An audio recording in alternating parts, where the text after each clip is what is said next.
Fetal alcohol spectrum disorder, also known as FASD, is a neurodevelopmental disorder caused by prenatal exposure to alcohol. People with FASD present with a wide range of strengths and challenges. It is estimated that around 4% of Canadians are affected by FASD.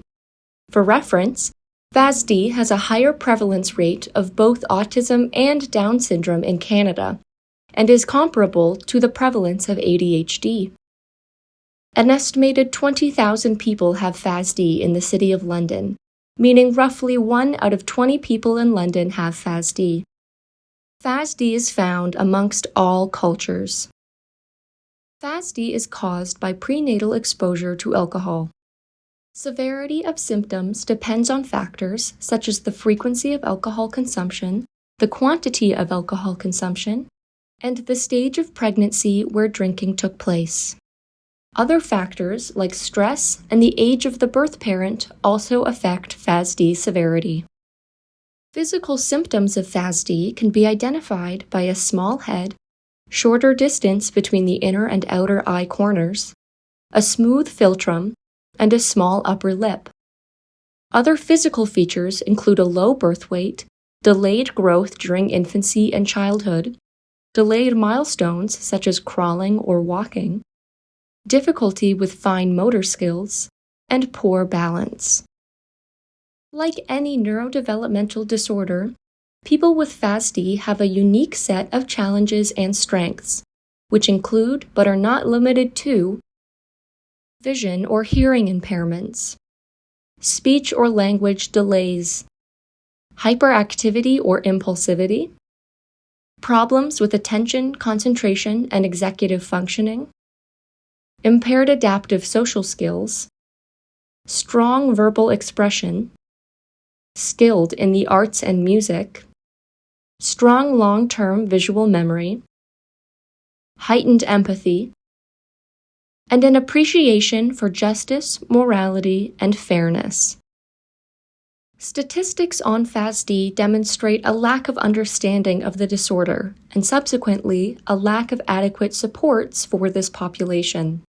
Youth with FASD are 10 times more likely to incorrectly receive a diagnosis of ADHD. 80% of those in the welfare system receive an incorrect diagnosis or no diagnosis at all. Youth with FASD are overrepresented in the Canadian welfare system, with an estimated 3 to 11% living in care. Youth with FASD have significantly poorer outcomes compared to those with other disabilities, and an estimated 11 to 23% of FASD youth have come in contact with the justice system. This is strongly related to the lack of required community supports and resources essential to set youth with FASD up for success. FASD is often misunderstood, so you may have come across these FASD myths before. It is thought that children can outgrow their FASD symptoms or that they will change as they age. This is false. FASD is a brain-based neurodevelopmental disorder that persists across the lifespan. However, people with FASD can learn, grow, change, and use strategies to help them with their brain-based challenges. People with FASD also have many strengths that help them to live full lives and contribute meaningfully to society. It is often assumed that people with FASD have a low IQ.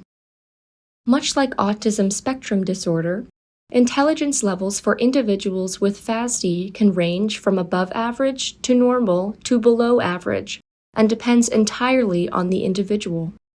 Parents of children with FASD are often blamed for behavioral problems as they are thought to be the result of poor parenting. This is not true. Behavioral problems arise as a side effect of challenges with memory, problem solving, sensory processing, and understanding social norms. It is not true that all birth parents of children with FASD are alcoholics. Even in small quantities, there is no safe amount of alcohol to drink while pregnant, and approximately 40 to 50% of pregnancies are unplanned. Finally, Receiving a diagnosis is incredibly helpful for FASD youth. Youth with FASD can be diagnosed in early childhood, or in some rare cases, at birth. The earlier a family receives a correct diagnosis, the earlier they have access to the service providers and necessary resources to understand how to live and thrive with FASD. A diagnosis gives families access to therapy and potentially the proper medication if needed.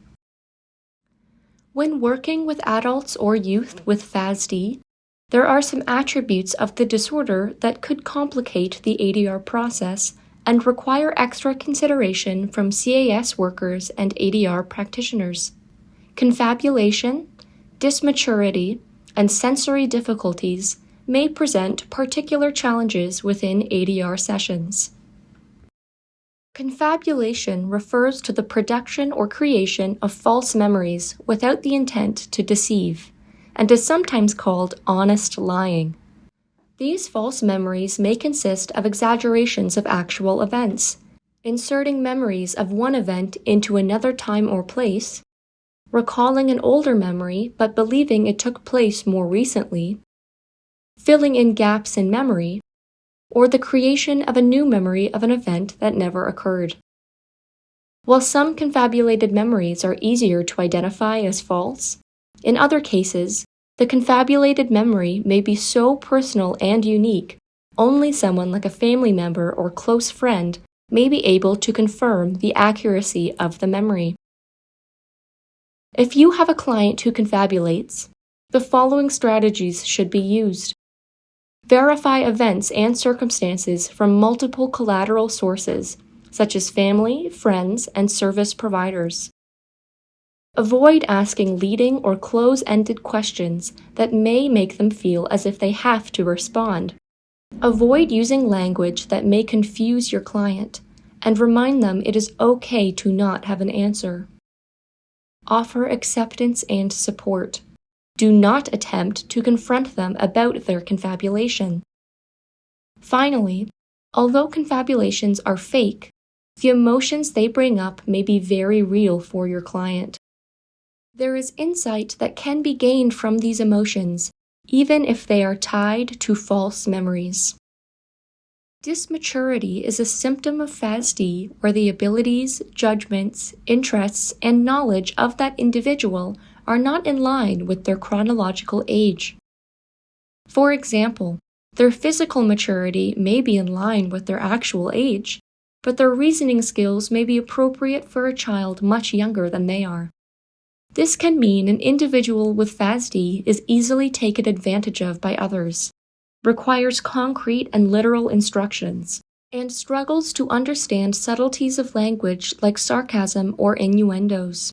They may struggle to make and maintain friends, resolve social conflicts, and may prefer spending time with children younger than they are. It is important to be flexible when choosing a meeting environment, meaning providing a space that doesn't feel intimidating, unfamiliar, or overly professional.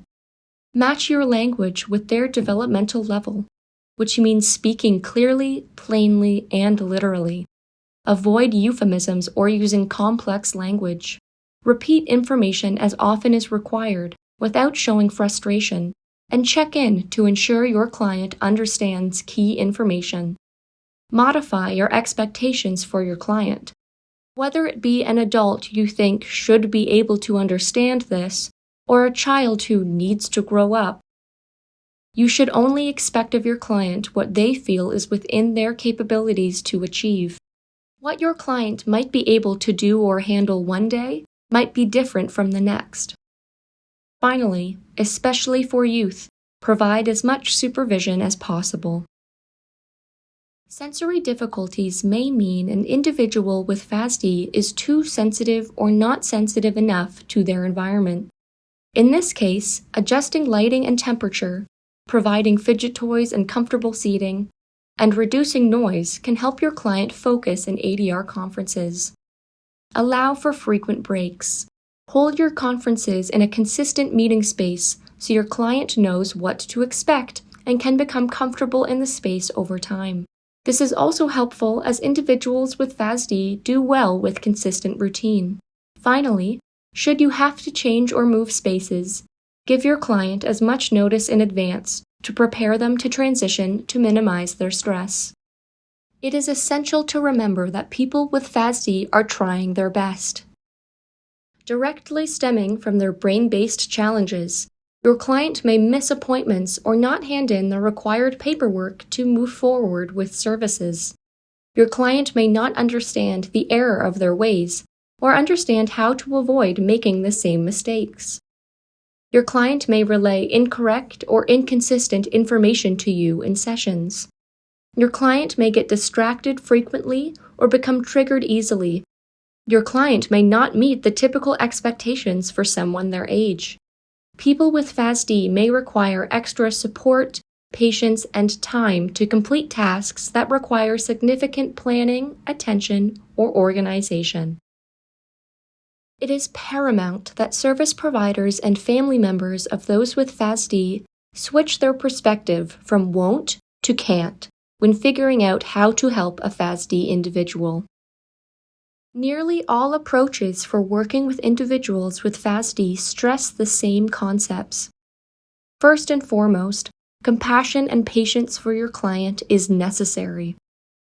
All individuals with FASD are trying their best but have often been met by others with judgment and anger when they are likely angry or frustrated themselves. This is especially true for those who are further oppressed by systemic factors such as culture or socioeconomic status, as their difficulties may be wrongfully interpreted as ignorance. FASD functions very similarly to brain damage, so adjusting your expectations and environment will be much more effective in creating progress rather than trying to change the individual. It is essential to understand that individuals with FASD are not acting with ill intent, malice, or willful defiance. Frustration or confusion may arise, but punishment, judgment, shame, or disdain are not appropriate or effective responses. This is true for both service providers and family members. For example, siblings of FASD youth may not understand why their older sibling needs more support than they do or have trouble forming a connection with them. Parents could help their non-disabled children by teaching coping strategies for managing frustration and fostering acceptance of people's differences. Let them know their honest feelings are okay, but that lashing out in anger against their sibling will not be very helpful. Consider the following strategies when working with a client with FASD. As with any other client, they will have strengths as well as challenges. Focus your treatment on what they can do and provide as much support as possible to enhance those strengths. This is in line with what practitioners and Indigenous communities consider best practice. Consistency and repetition that create structure are important to give your client the self-confidence that they are capable of success. This looks like having the same meeting environment with a solid routine that does not change from week to week. Indigenous perspectives on supporting an individual with FASD emphasize building strong relationships between individuals, families, communities, and community elders or leaders. Creating an expansive network of care for an individual with FASD ensures there is adequate support for them at all times. It is important for the individual and their community of care to continuously share and acknowledge who they are, where they come from, and identify their values, knowledge, and strengths they bring to the table. Repeating vital information such as appointment dates, terms of mediation, expectations for all involved, and session outcomes each and every meeting, potentially multiple times within a single session, helps to solidify this information in their memory. People with FASD would benefit from a written summary of meeting discussions to reduce the demands on their memories. Speaking clearly and plainly helps to reduce unnecessary confusion or misunderstandings. For example, Instead of saying, "Let's jump into today's session where we ended off last time," you could say, "We are going to start today's meeting by talking about the things we talked about at our last meeting." If you are providing instructions, keep it to one step at a time. Rather than saying, "You are going to spend half your time at Mom's house and the other half at Dad's," you could say, "Today you will be going home with Mom. You will stay with Mom for this week. At the end of this week, you will go stay with Dad." Children and youth are at the center of Indigenous values and priorities. They recognize the role that the child has on their ability to disrupt cycles of trauma. By letting a youth have a voice during service delivery, it honors their autonomy and encourages self-efficacy. It is helpful for clinicians to understand why and when to make accommodations, meaning it is equally important that these accommodations are communicated to the family members or caregivers. If a clinician uses a tool or technique that works for that individual, chances are their family or caregivers would benefit from these tools as well. However, there is no perfect solution, and a tool that was helpful one day may not be effective the next day.